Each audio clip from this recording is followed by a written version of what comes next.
ya lo hemos hablado antes, ya lo ha dicho la pastora cuando se estaba dando el estudio en cuanto a los miércoles, una convivencia con Dios. No solo es una convivencia con nosotros, sino es una convivencia con Dios.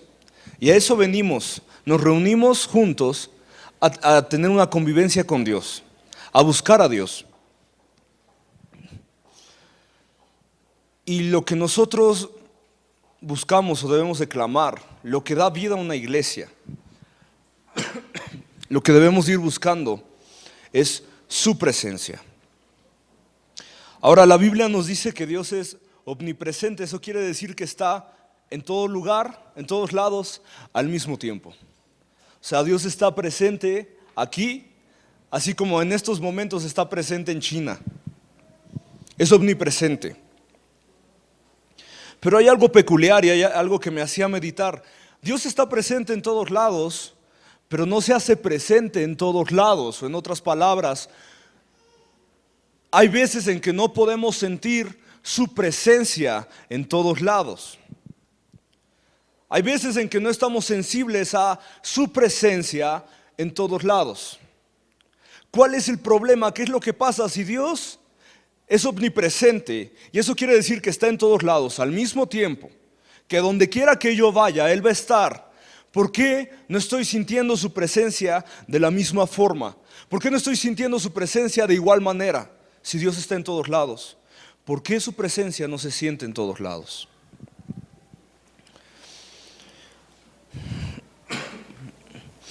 Vemos a grandes personajes de la Biblia que fueron cambiados desde el primer encuentro que tuvieron con el Señor.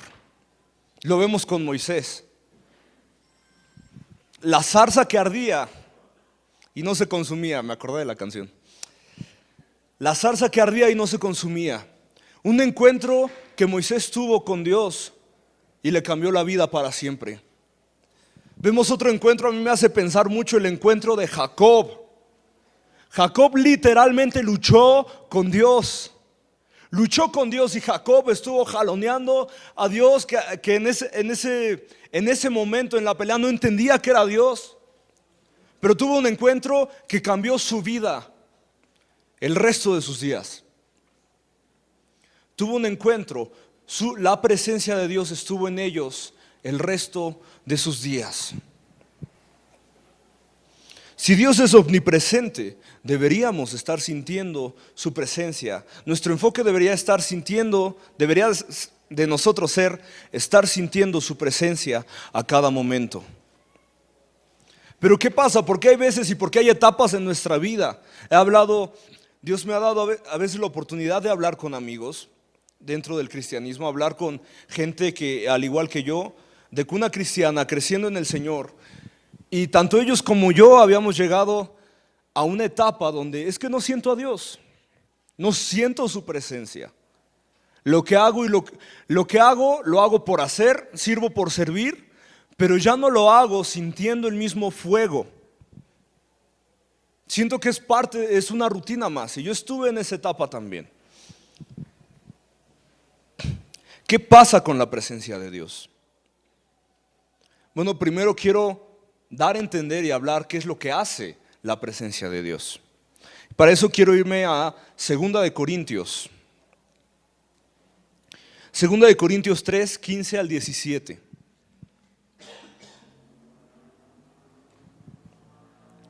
Aún hasta el día de hoy, cuando lea a Moisés, el velo está puesto sobre el corazón de ellos. Pero cuando se conviertan al Señor, su velo se quitará, porque el Señor es el Espíritu, y donde está el Espíritu del Señor, allí hay libertad. ¿Dónde está el Espíritu del Señor? Allí hay libertad. ¿Dónde está su presencia? Ahí hay libertad.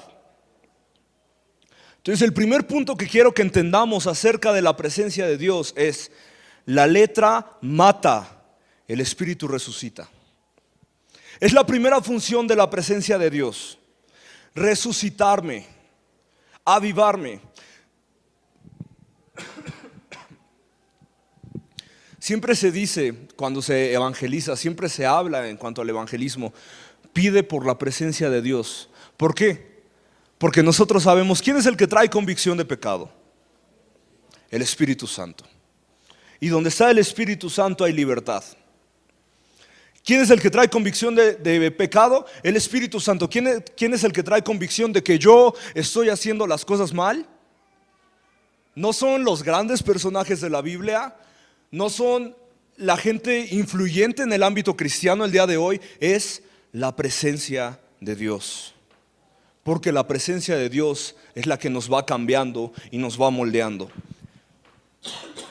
Entonces, lo primero que debemos de entender es: la presencia me resucita. La letra mata, más la presencia resucita. Y donde está el Espíritu del Señor hay libertad. En otras palabras, lo que Dios me permite entender en este pasaje de Corintios 3 del 15 al 17, su presencia me hace comprender su palabra. Su presencia, la presencia de Dios es la que me hace comprender su palabra.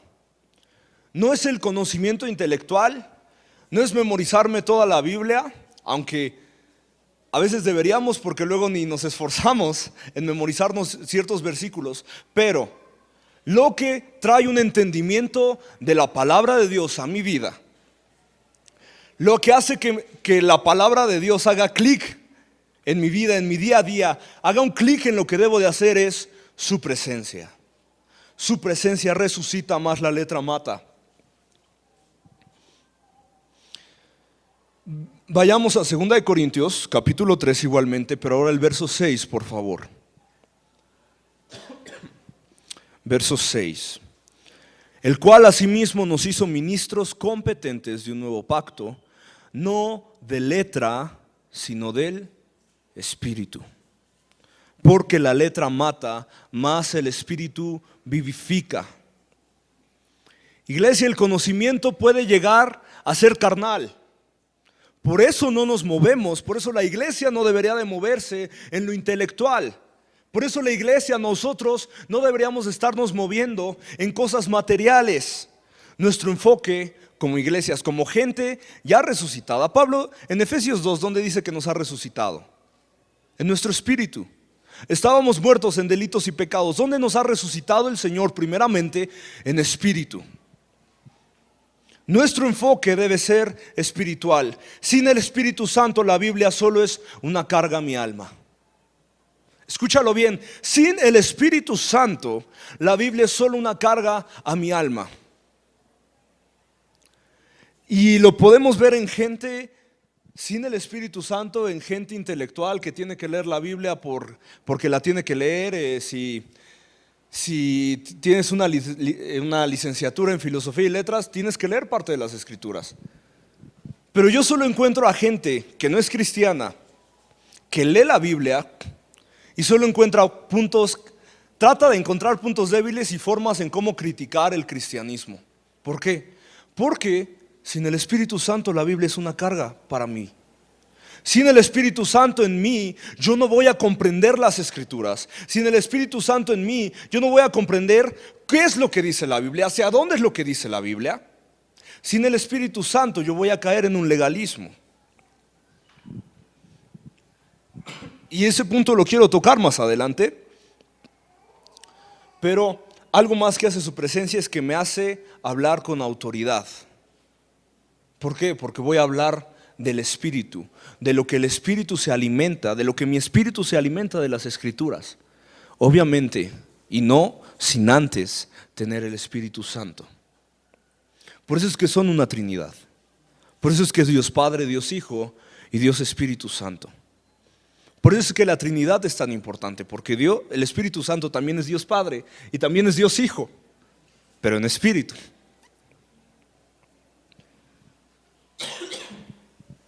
Por eso, iglesia, no debemos menospreciar el Espíritu Santo. Por eso, iglesia, debemos saber y entender que como creyentes no buscamos y no nos movemos por lo que es material, nos movemos por lo que es espiritual.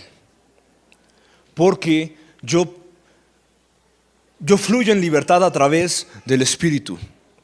Yo me muevo en libertad a través del Espíritu.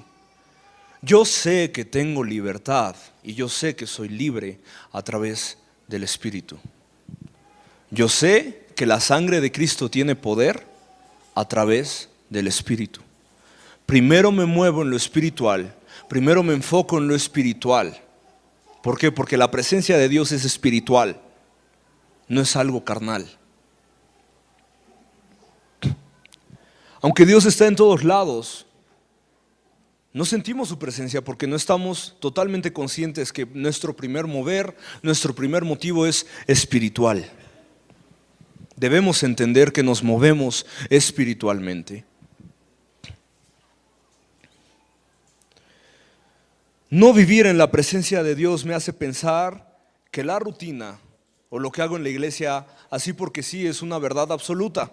Es como se debe de hacer, no hay vuelta de hoja. Así es, porque así me enseñaron. Sin comprender lo que debe regir mi vida es su voluntad, comienzo a formar rutinas.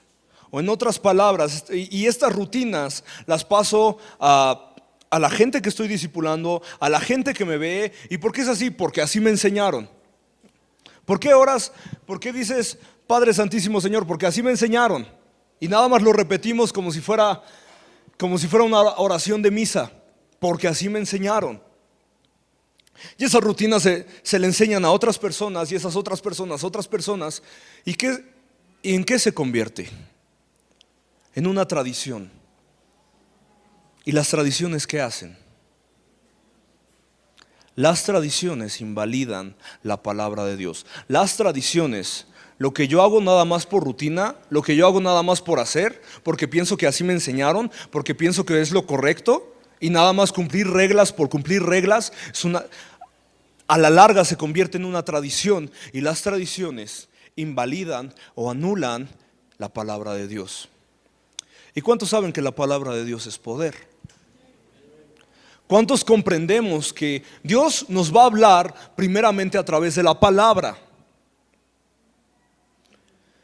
Pero ¿cómo vas a escuchar la palabra de Dios si estás encerrado, encajonado en vivir un cristianismo por tradición?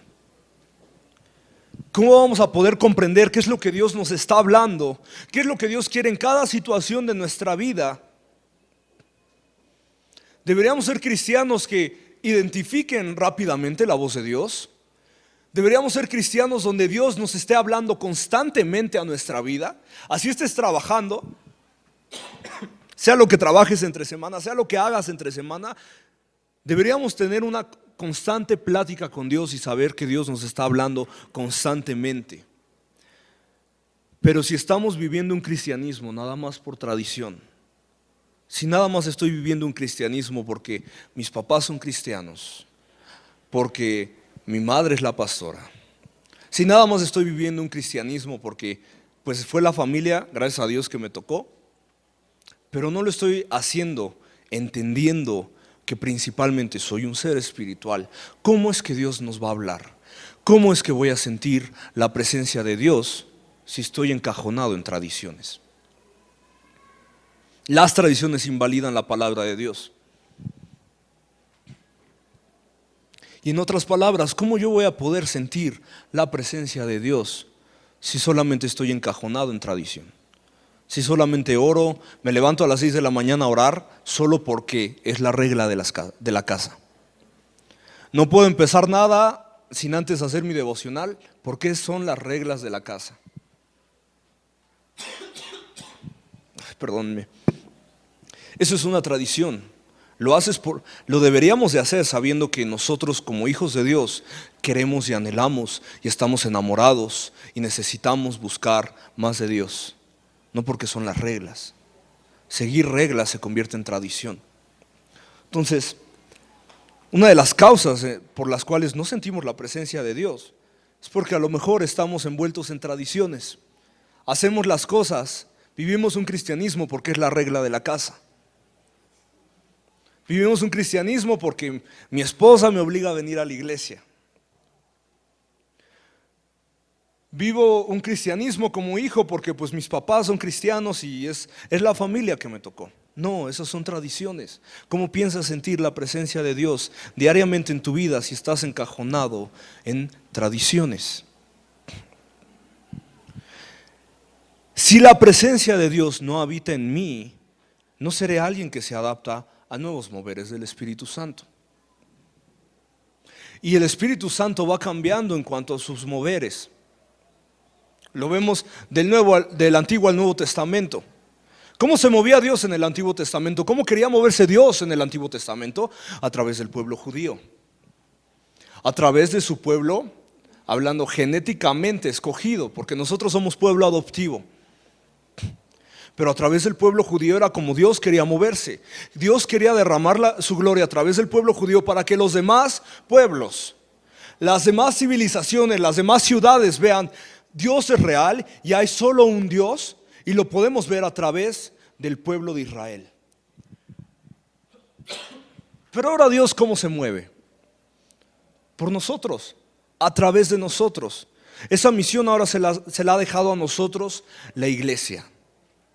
La iglesia, y vemos que la iglesia es la novia de Cristo. Esa misión, ese trabajo se lo ha dejado ahora a la iglesia. Hubo un cambio en el mover de Dios.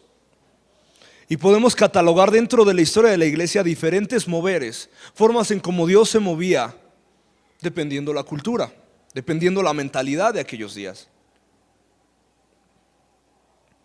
Si yo no estoy acostumbrado a habitar en la presencia de Dios, ¿no voy a poderme adaptar a nuevos moveres del Espíritu Santo? ¿Y a qué me refiero con eso? ¿Cómo estaría esta iglesia si solo cantáramos coritos? Si solo cantáramos himnos. En su tiempo edificaban mucho, y de hecho son canciones que tienen mucha doctrina, pero ya nadie toca como se tocan los coritos. ¿Por qué? Porque hay un cambio. Dios ha traído un cambio. La adoración ahora se hace muy espontánea. La forma en cómo se toca la alabanza y la adoración es diferente a cómo se tocaba hace 100 años. Muy diferente. ¿Por qué? Porque Dios se va moviendo. Dios va cambiando sus moveres.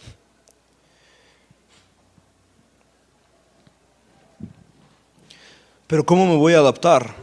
Gracias.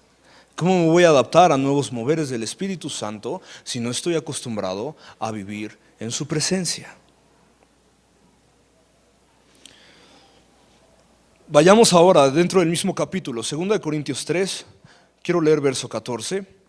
Pero el entendimiento de ellos se embotó, porque hasta el día de hoy, cuando leen el antiguo pacto, les queda el mismo velo, no descubriendo el cual por Cristo les es quitado. Se embotó, en mi versión dice se endureció, y la palabra etimológica, rayos, se me olvidó cuál era la palabra etimológica, pero se refiere a eso mismo, endurecer, endurecerme, no ser flexible, no adaptarme. El entendimiento de ellos se endureció, el entendimiento de los judíos se endureció. Y aunque estén leyendo el nuevo pacto, los apóstoles, nuestros pastores, nos contaron que llegó un judío a su iglesia. Este judío recibió a Cristo, pero él dice que en su cultura, en la cultura judía, para el judío no existe lo que es una graduación.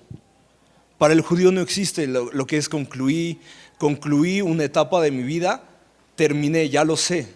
¿Por qué? Porque el judío siempre está aprendiendo, siempre está memorizando, siempre está trabajando, siempre está aprendiendo algo nuevo del Antiguo Testamento. Para los judíos no existe tal cosa como una ceremonia de graduación, como una ceremonia donde concluyes tus conocimientos. Para el judío siempre está aprendiendo, siempre está buscando, siempre hay algo más, siempre hay más niveles, esto no acaba. Y a mí me asombra esto, porque no importa cuántas veces lo lean, si es que no tienen a Cristo, ese velo nunca se va a quitar de sus vidas. Entonces vemos una vez más, la letra mata. ¿De qué les va a servir estar estudiando y estudiando y estudiando el Antiguo Testamento si nunca van a comprender que Cristo es el Mesías? si nunca van a comprender que Cristo vino para morir por ellos y para morir por nosotros, y sin Cristo no hay otro camino? ¿De qué va a servir memorizarme tanto si no comprendo eso? ¿De qué va a servir si me voy a endurecer? Porque aquí no dice que Dios los endureció, no dice que Dios no les permite entender, dice que ellos se endurecieron, que ellos dijeron: no, esto no es posible. ¿Por qué? Porque así me han enseñado mis padres, porque así me han enseñado, porque es la tradición de los tátara hasta el día de hoy, hasta donde estoy yo. Por eso las tradiciones invalidan la palabra de Dios.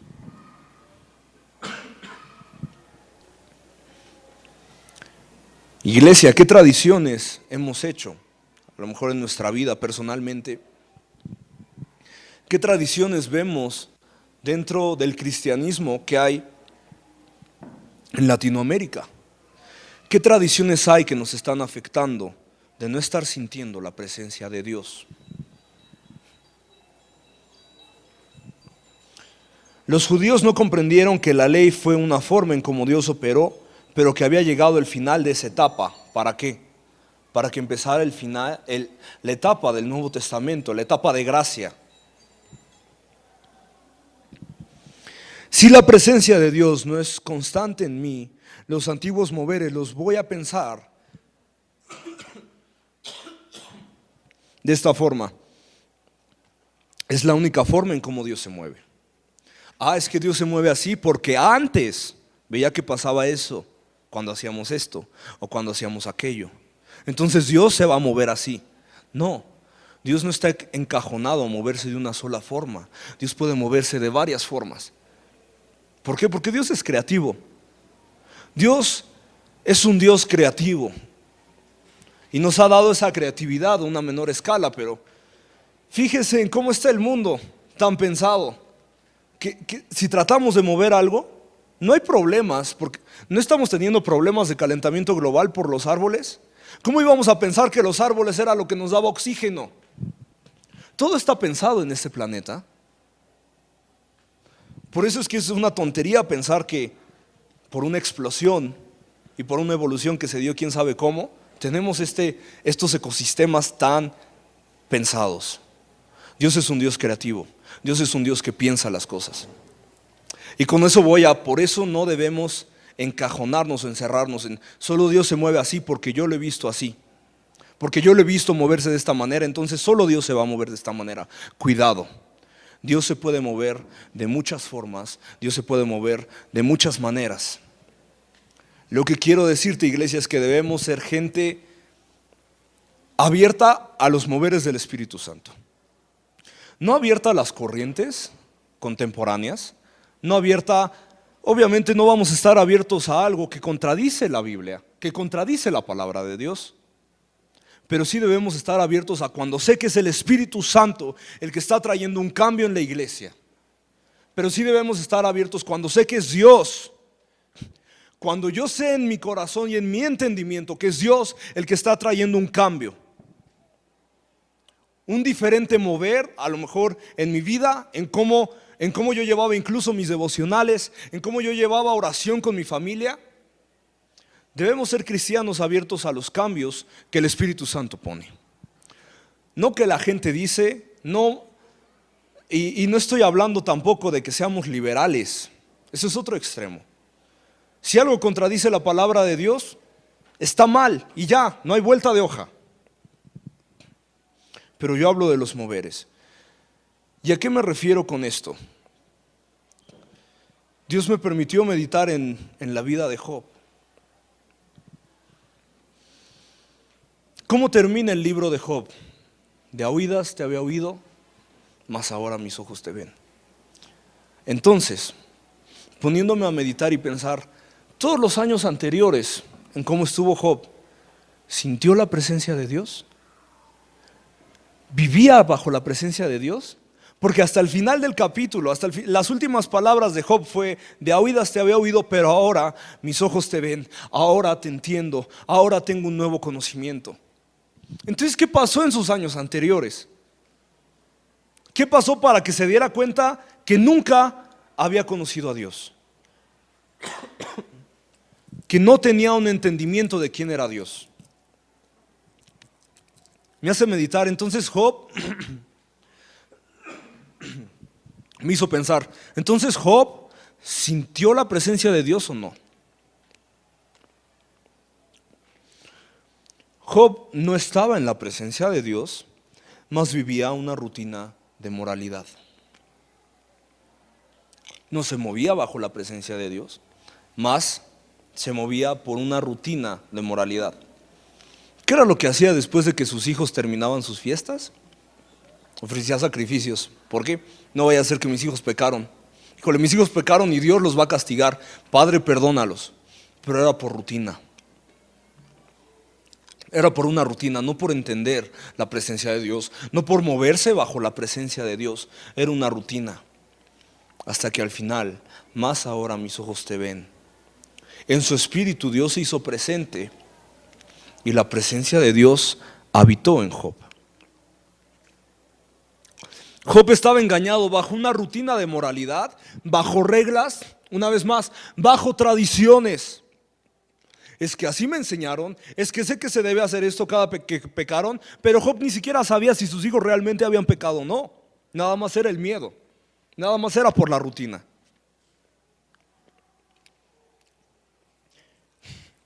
No se entendía con los judíos por qué un cordero, sacrificar un cordero, y por qué la Biblia dice que Jesús es el Cordero Santo. Porque los sacrificios que hacían los judíos era una profecía del sacrificio que iba a hacer Jesús por todos nosotros. Ese era el fin, ese era el motivo de los sacrificios que se hacían, que se hacían en el judaísmo. Estaban profetizando cómo el Señor Jesús tenía que ser crucificado por nuestros pecados. Pero ¿cómo iban a entender esto? ¿Cómo se iba a entender esto si solo lo hacían por rutina? Es que mis padres me lo enseñaron. Es que lo hago porque pues así me tocó. Son mis raíces. No. Ten cuidado en pensar que sigues a Dios porque es tu herencia familiar.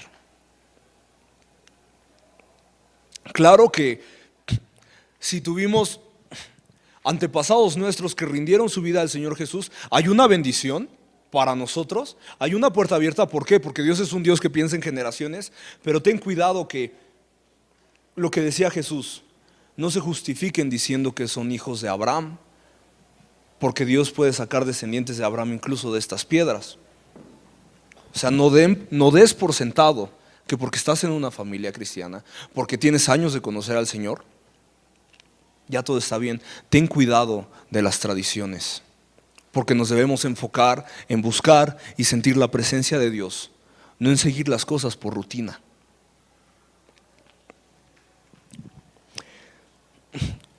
Estamos hablando de que la presencia de Dios da vida, y otra cosa que hallo en la presencia de Dios es que lo que llena mi vida y me va a hacer sentir con satisfacción completo, no es el conocimiento, es la presencia de Dios. Lo que me va a sentir completo y con satisfacción, saber que soy feliz de ser quien soy, saber que estoy feliz con lo que Dios me ha hecho en mí, lo que Dios me ha dado, es la presencia de Dios. Y para eso quiero ir a Job 33:4.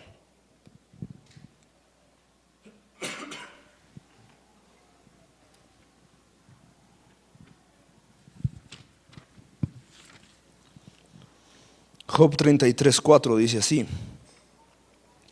el Espíritu de Dios me ha hecho, y el aliento del Todopoderoso me da vida. Aquí quien estaba hablando era Eliú. Ahora, dentro de todo el clímax en la historia de Job, comienza el desenlace cuando empieza a hablar Eliú. Y Eliú se enoja con los otros amigos de Job.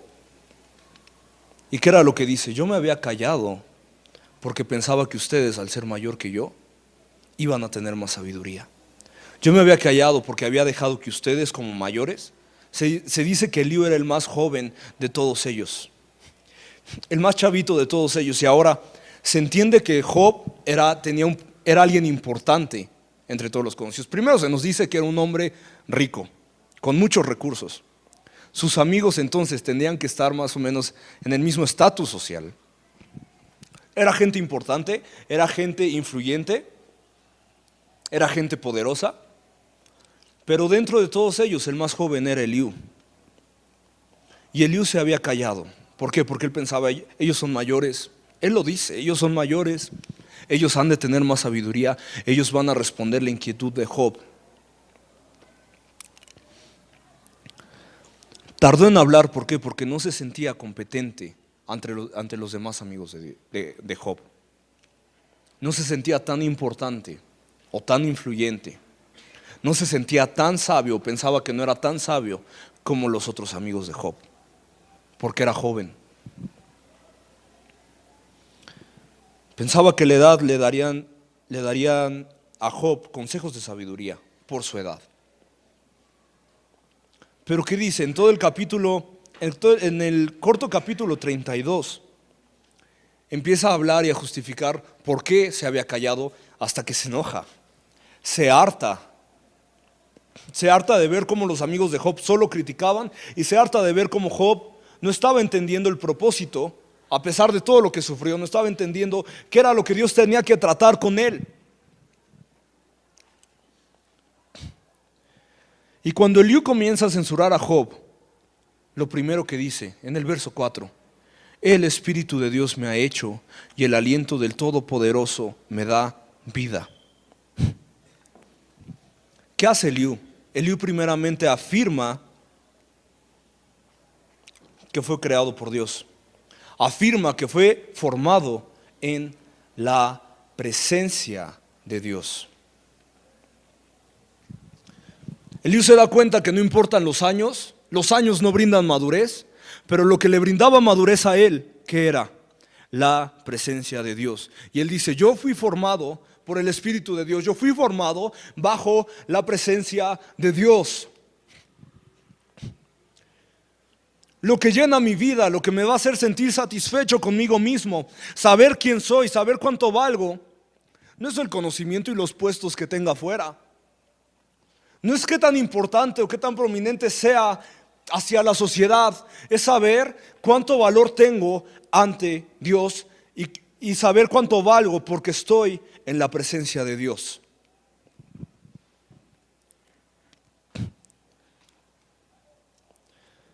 Eliú, ¿qué es lo que hace? Comienza a hablar y reprende a todos.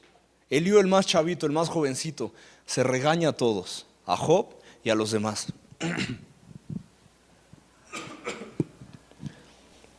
Reprende a todos, ¿por qué? Solo por criticar y juzgar. Criticar y juzgar. Los amigos de Job lo empezaron a criticar, lo empezaron a juzgar. Incluso en uno de los capítulos Job dice, yo pensaba que me iban a ayudar, me iban a consolar, y solo me están maldiciendo, solo me están juzgando. Y con esto voy a lo siguiente. ¿Juzgamos cuando un hermano está siendo atribulado? ¿Pensamos que se lo merece justamente? Si estamos viendo que un hermano anda en pruebas, anda siendo probado por Dios, ¿qué es lo que pensamos? Si estamos pensando que se lo merece, si estamos pensando que es un justo juicio, cuidado, porque puede ser que no estás viviendo bajo la presencia de Dios. Cuidado, porque puede ser que te estás alejando de estar viviendo en la presencia de Dios. Y con eso voy al punto 2. No se trata de cuánto sé de Dios, se trata de cuánta presencia tengo de Él. Y para esto vamos a 1 de Samuel.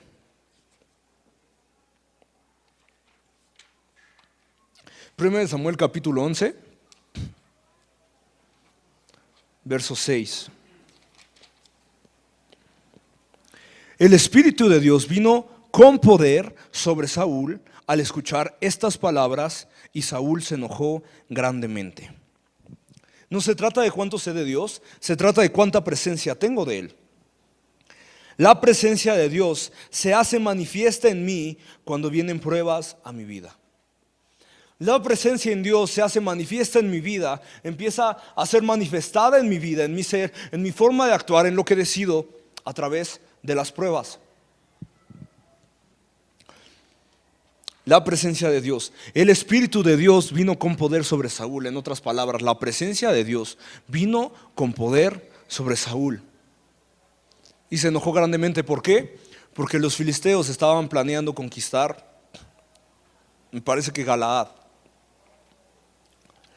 Estaban planeando una invasión y Saúl había sido coronado como rey. No tenía mucho que había sido coronado como rey.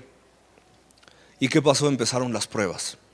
Empezaron las pruebas para el ministerio de Saúl. Iglesia, no te desanimes cuando te dan un cargo, cuando comienzas a servir y empiezan a haber pruebas. ¿Por qué? Porque lo que Dios quiere es que la presencia de Dios comience a ser manifiesta en tu vida y va a usar las pruebas si es necesario. Empezó este problema en la vida de Saúl y ¿qué pasó? El Espíritu de Dios vino sobre Saúl. Y hay muchos puntos que vi que me impactaron y me asombraron de la vida de Saúl. ¿Cómo lo tenemos generalmente? Como el que le fue quitado el reino, y sí, porque desobedeció. Pero antes de eso, Saúl tenía muchas cosas buenas en que meditar. La presencia de Dios vino sobre Saúl a través de las pruebas. Y por eso te digo, no te desanimes si empiezas a servir en la iglesia. Si empiezas a meterte con Dios, empiezas a dar tu servicio a Dios, comienza un ministerio en tu vida y llegan pruebas repentinamente a tu vida. ¿Por qué? Porque lo que Dios quiere es que la presencia de Dios fluya, aún en las pruebas que estás viviendo. La presencia de Dios será más real en mi vida cuando estoy en medio de las pruebas. Vamos a Mateo 28, verso 20.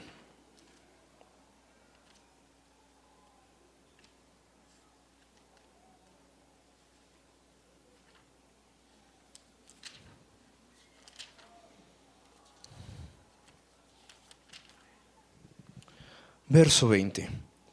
Enseñándoles a guardar todo lo que os he mandado, y aquí yo estoy con vosotros todos los días hasta el fin del mundo. ¿Quién era el que estaba hablando aquí? Jesús. Yo estoy con vosotros hasta el fin del mundo. En otras palabras, entonces quiere decir que su presencia también tiene que estar con nosotros hasta el fin del mundo. Su presencia tiene que estar a través de nosotros hasta el fin del mundo. Cuando yo estoy bajo la presencia de Dios, tengo fe y tengo la autoridad para vivir sus promesas. Cuando yo estoy buscando bajo la presencia de Dios, yo tengo la fe. Y no solo la fe, tengo el derecho legal y la autoridad para estar viviendo esas promesas.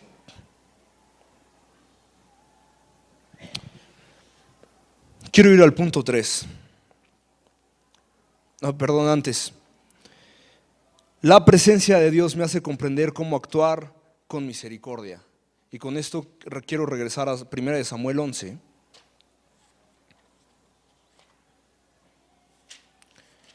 1 Samuel 11, verso 13.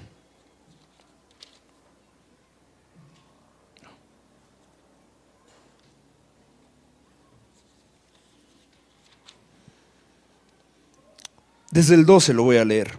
Y el pueblo dijo a Samuel: ¿quién es el que dijo, ¿ha de reinar Saúl sobre nosotros?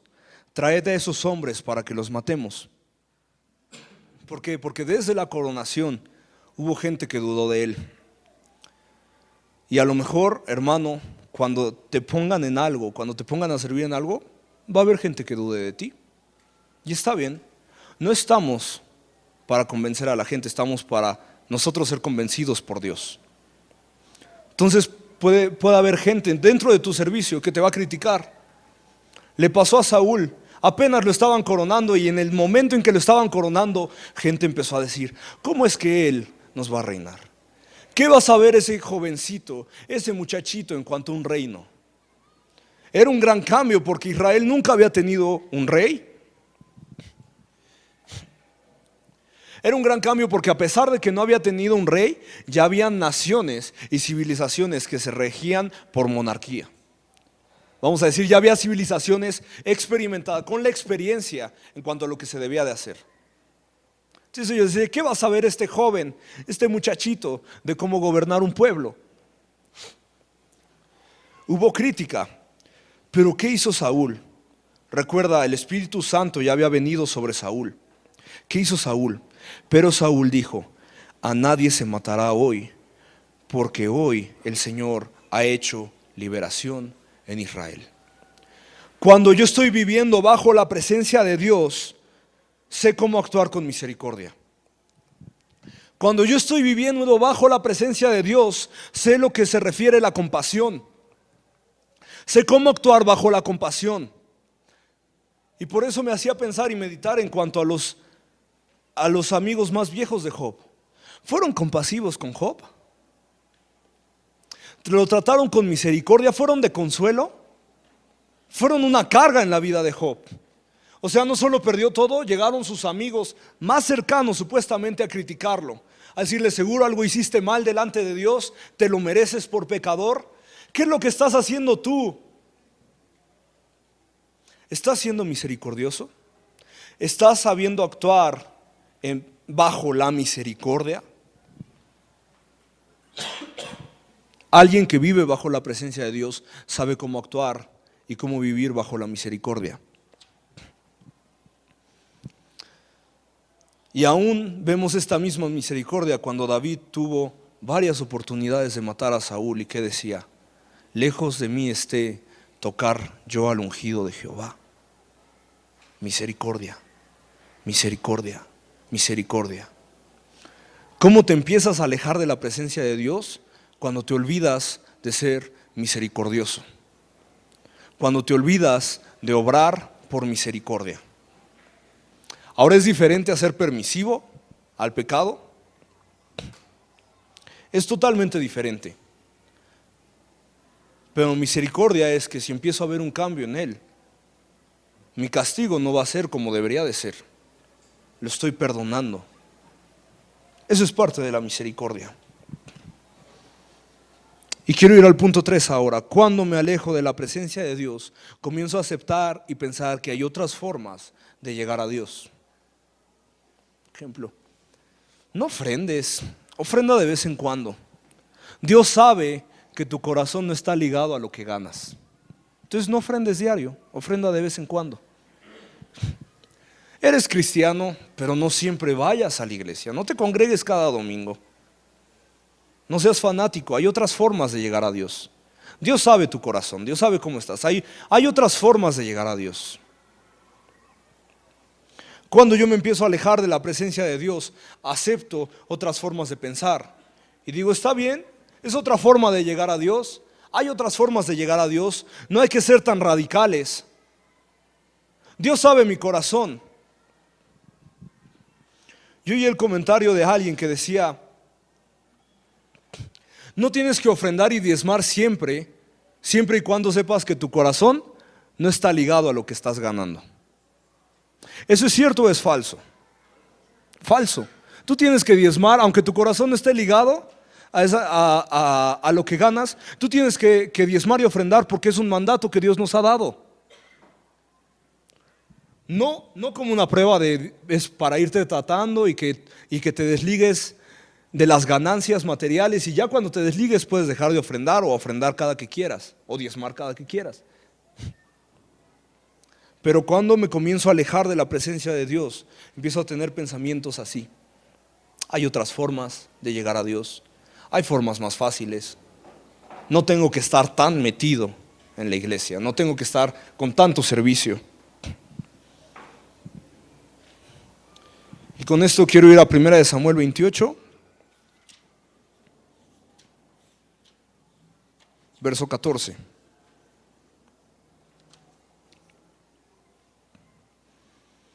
Y él dijo, ¿qué forma tiene? Y ella dijo, un anciano sube y está envuelto en un manto. Y Saúl conoció que era Samuel, e inclinándose se postró a tierra y se postró ante él. Ahora vemos al mismo Saúl, un Saúl totalmente cambiado. En Samuel 11 vemos un Saúl que incluso opera bajo misericordia. que perdona por misericordia. Pero aquí vemos un Saúl totalmente perdido y totalmente alejado de la presencia de Dios. Primero, porque llama a una medium para invocar a Samuel. Cuando él mismo, en otro tiempo, en otra etapa de su vida, los había echado de su tierra. Pero ¿qué pasó? Saúl ya no estaba bajo la presencia de Dios. Y Saúl pensó, pues ya no me responde Dios, hay otras formas en cómo puedo llegar a Dios. ¿Era correcto lo que Saúl estaba haciendo? No. La Biblia dice, desde Deuteronomio, dice, no habrá adivinos ni hechiceros delante de ti. Estaba mal lo que estaba haciendo, pero ya no estaba en la presencia de Dios. Entonces pensaba que esa iba a ser una forma en cómo podía llegar a Dios y cómo poder buscar un consejo. ¿Por qué? Porque ya no estaba viviendo, ya no se estaba rigiendo bajo la presencia de Dios. Y no solo eso, se postró y se inclinó ante Samuel. Cuando también la Biblia dice que no te inclinarás a alguien más que no sea Dios. Pero cuando me alejo de la presencia de Dios, pienso que hay otras formas en cómo puedo acercarme a Dios. Pienso que hay formas más fáciles o alternativas en cómo meterme a los caminos de Dios. No quiero pasar por la puerta que es Cristo y me quiero brincar las paredes. ¿Por qué? Porque no estoy viviendo bajo la presencia de Dios.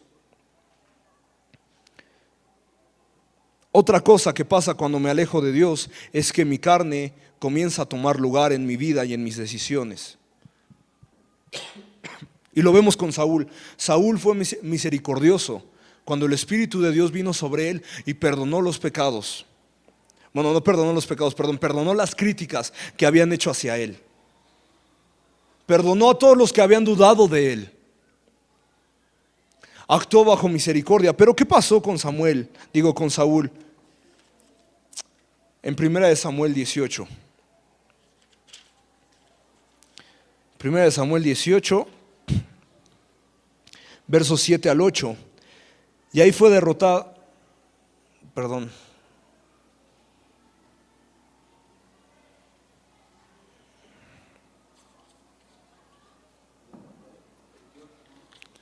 Sí, perdón, estaba en 2 de Samuel. Primera de Samuel 18, verso del 7 al 8. Y las mujeres cantaban mientras tocaban y decían: Saúl ha matado a miles y David a sus 10,000. Y entonces Saúl se enfureció y este dicho le desagradó y dijo: han atribuido a David 10,000 y a mí me han atribuido 1,000. ¿Qué más le falta sino el reino? Cuando comienzo a alejarme de la presencia de Dios, me da envidia que otros prosperen. Cuando comienzo a alejarme de la presencia de Dios, me da envidia que alguien más, a mi parecer, sea más exitoso que yo. Empiezo a tener orgullo en mi corazón. ¿Qué pasó antes de que la presencia de Dios se alejara de Saúl? La gente dudó de él. Y aún así el pueblo que lo respaldó dijo: vamos a matar a todos los que criticaron al rey para que vean que Dios sí fue realmente quien lo puso. ¿Y Saúl qué hizo? No, porque Dios lo ha librado. Humildad, primeramente entendió, no es por mi fuerza, no fue por mí, fue Dios quien libró a su pueblo. Pero ¿qué pasó? ¿Qué pasa con Saúl? En 1 Samuel 18 ya no estaba bajo la presencia de Dios. Capítulos anteriores se nos dice: y Dios se apartó de Saúl. O sea, la presencia de Dios se fue de Saúl. ¿Por qué? Por su desobediencia.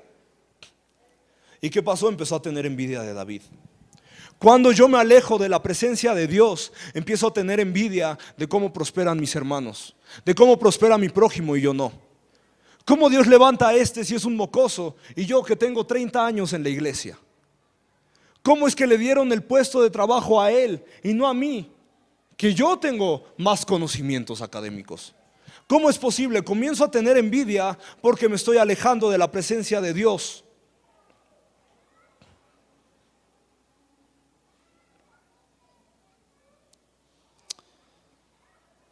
Y con esto quiero tocar mi último punto. Si me ayudan con el teclado, por favor. Y quiero hacer una pregunta.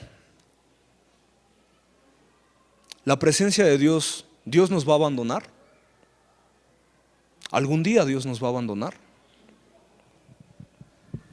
¿Habrá abandono en nuestras vidas? ¿Por qué no hay abandono en nuestras vidas? ¿Por qué Dios no nos abandona? ¿Su presencia nos va a abandonar algún día?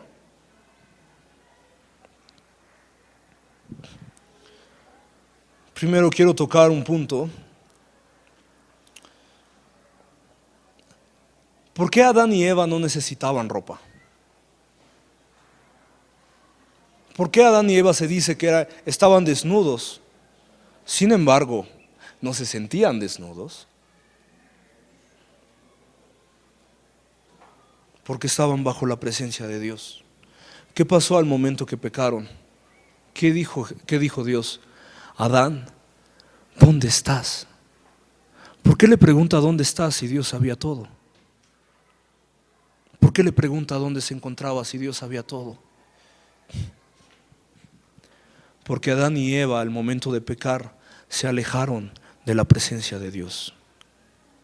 ¿Por qué no necesitaban ropa? Porque el medio ambiente en el que estaban era la presencia de Dios.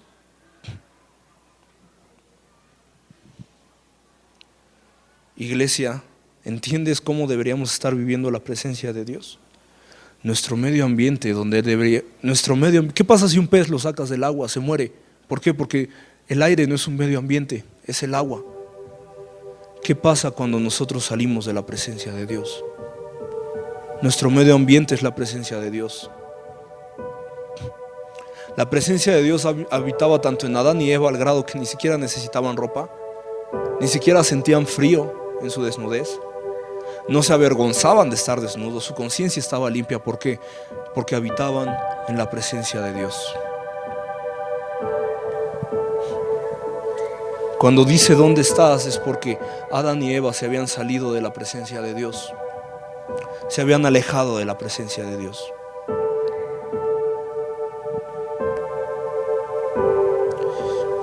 De ahí, ¿qué pasó? ¿Qué pasó con la presencia de Dios? La presencia fue limitada a solo estar en el lugar santísimo.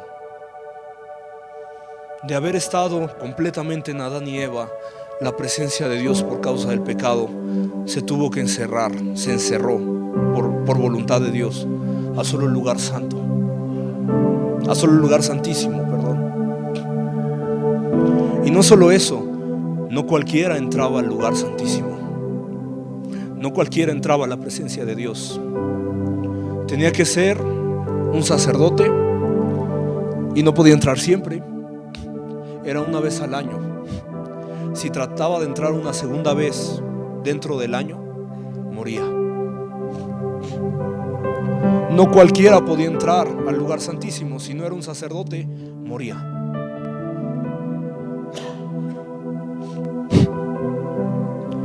La presencia de Dios fue limitada a que solo un hombre pasara.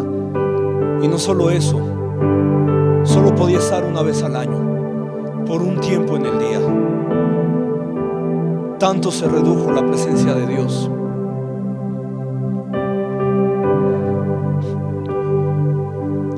¿La presencia de Dios abandonó a alguien? ¿Llegó a abandonar a alguien?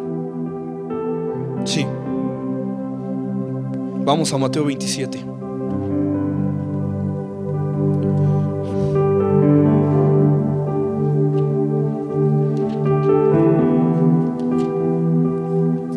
Mateo 27, verso 46. Y alrededor de la hora novena, Jesús exclamó a gran voz, diciendo: Elí, Elí, lema sabactani. Esto es: Dios mío, ¿por qué me has abandonado? Siempre me gana el sentimiento en esto. La presencia de Dios abandonó a Jesús para que nunca nos abandonara a nosotros.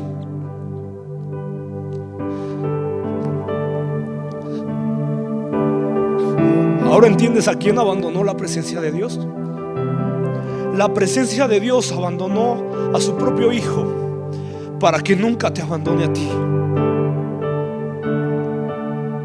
La presencia de Dios nunca te va a abandonar porque abandonó a Jesús para nunca abandonarte a ti.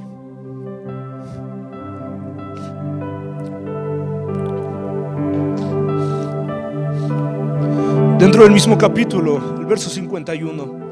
Y he aquí el velo del templo. ¿De qué templo?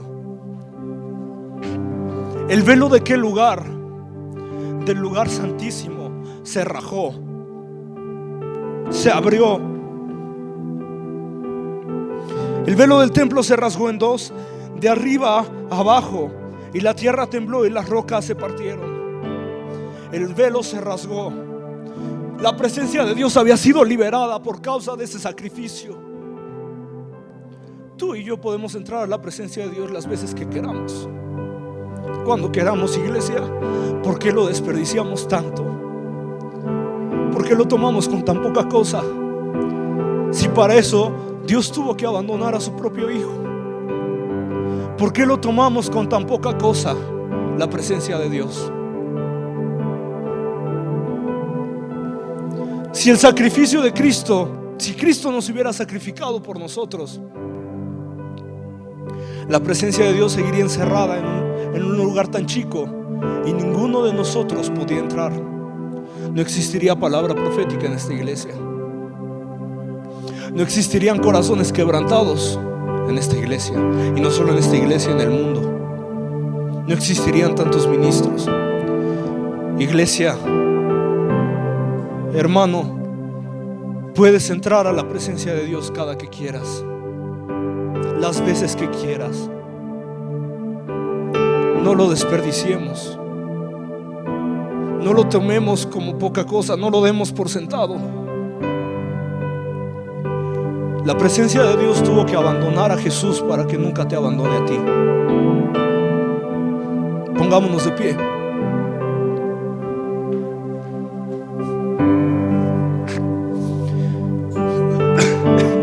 Iglesia, quiero que medites y pienses qué es lo que te ha estado alejando de estar viviendo en la presencia de Dios. ¿Es orgullo? ¿Te enoja y te da envidia que tu prójimo prospere? ¿Piensas que tú mereces lo que él tiene? ¿O cuando alguien está en pruebas, juzgas de arriba abajo y dices se lo merece? ¿No quieres actuar con misericordia? ¿Quieres ser muy justo, pero se te olvida ser misericordioso con quienes te han fallado? ¿Qué es lo que te ha estado alejando de la presencia de Dios?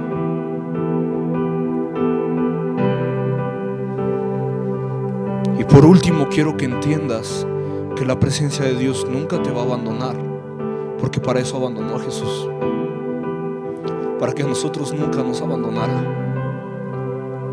La presencia de Dios nunca te va a abandonar, pero tú no te sueltes de buscarla. Iglesia, anhela y desea la presencia de Dios. Puedes entrar cada que quieras. Puedes entrar cada que se te antoje a hablar con Dios, a tener intimidad con Dios. Ya no es solo de un solo hombre y de un solo linaje. Cada que tú quieras, eres bienvenido a la presencia de Dios. Iglesia, no te canses de buscar la presencia de Dios. Y si has tenido envidia, y si has criticado a quienes están en pruebas, y si se te ha olvidado actuar con misericordia, hoy es un nuevo día para que cambies eso en tu vida. Hoy es un nuevo día para que arregles las cosas y entres de nuevo a la presencia de Dios. ¿Cuándo fue la última vez que Dios te tocó? ¿Cuándo fue la última vez que te sentías enamorado de Dios? Regresa. ¿Cuándo fue la última vez que Dios tocó tu corazón al grado de que llorabas y llorabas? ¿Cuándo fue la última vez? ¿Cuánto tiempo ha pasado desde ese entonces? Regresa a la presencia de Dios.